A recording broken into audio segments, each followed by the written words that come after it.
Joining us now is immigration attorney Steve Maggi. Thanks for having me. Appreciate it. All right. President Trump announced earlier that he will restrict all non-essential travel across the border. What does this mean for the asylum process and what will change? What it means is that essentially there will be no asylum petitions that are started on the Mexican side of the border for now. Right now, all foreign nationals who want to apply for asylum at the border legally have to do it at what are called ports of entry, which are any of those 48 legal crossing points to get into the United States.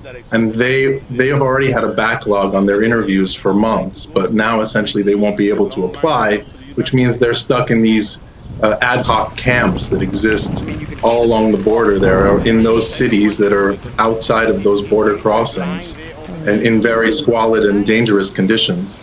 Yeah, so what will happen to the immigrants that are currently detained?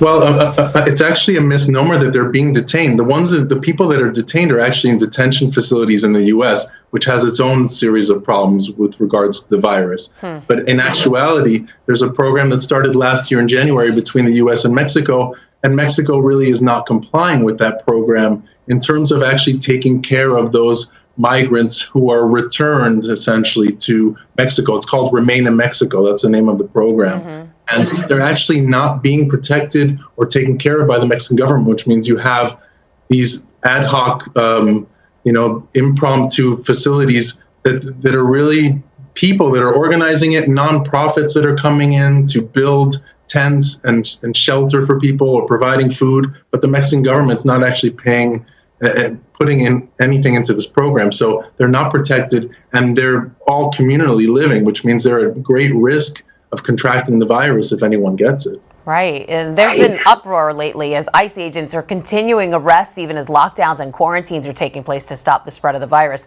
Some people are saying this is especially cruel because kids are home from school. Should ICE be holding off on detaining illegal immigrants?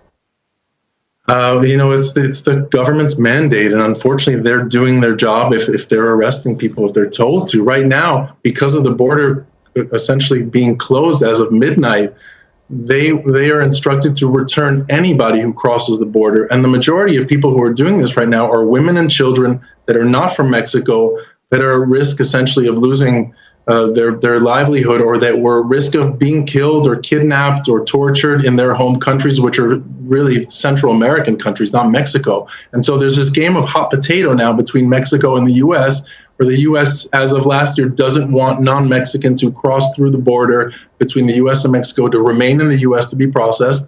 And now the Mexican president said today that he will not be accepting those migrants that are returned by the U.S. government as of right now, which means essentially the migrants are in this gray area now where if they've crossed over in the past week, there's no way to know what can be done with them. And the U.S. government might try to return them to the border, and the Mexican government might say, we're not taking you. If you can imagine what that would lead to. What are the immigrants you work with saying to you about the pandemic? Are they scared for their future? Are they worried more about the coronavirus or being thrown out of the country?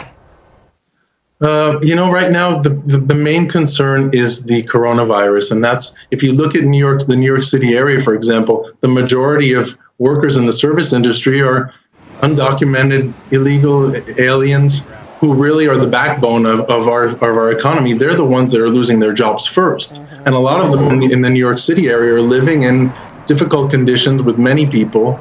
And they're also at a greater risk of having this, being spread and being contaminated or being, infected. And so I think that's their primary concern right now is health. All right. Immigration attorney Steve Maggi, thanks so much for speaking with us.